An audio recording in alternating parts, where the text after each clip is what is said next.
In this presentation, we're going to look at how we declare a function and the important parts of the function.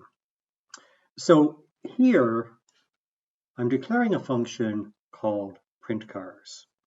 PrintCars has a return type of void, which means it returns absolutely nothing. It doesn't do a calculation and return a result.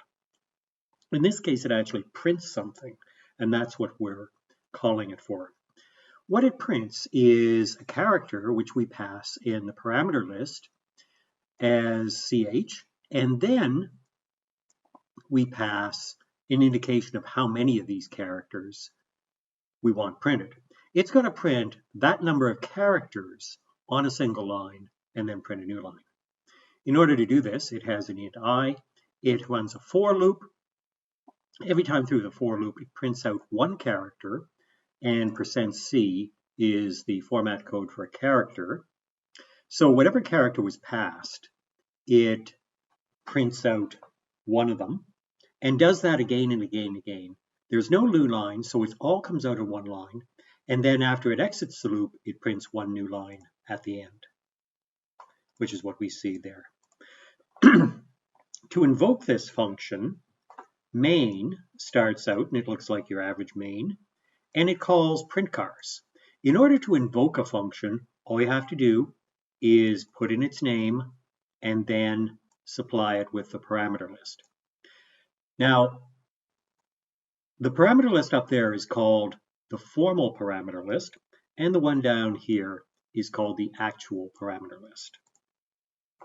And they are passed position-wise. So that dash is going to be passed to the ch, and the 40 is going to be passed to how many.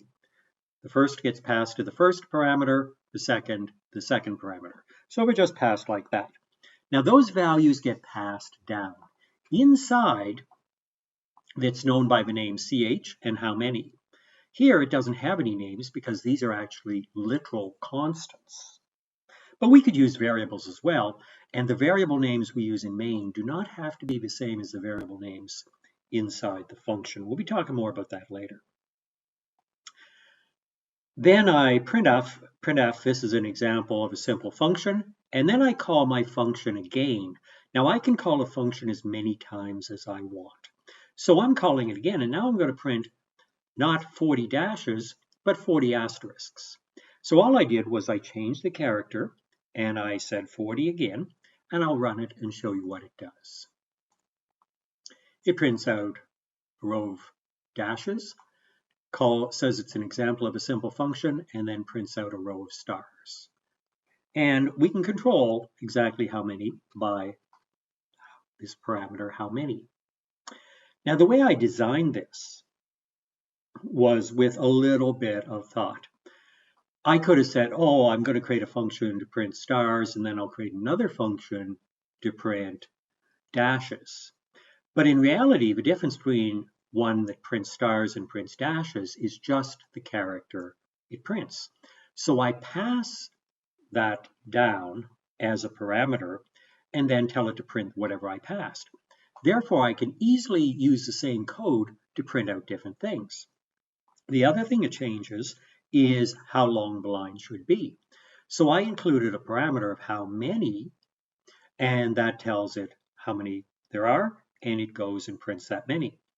Now this makes it highly reusable because if I had a thing that only printed dashes, that's all I could do.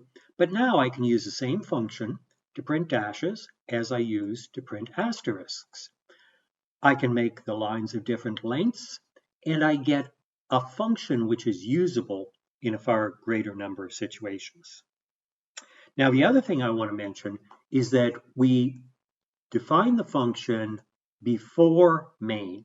And most C compilers, when you call a function, they want to see it defined before you call it.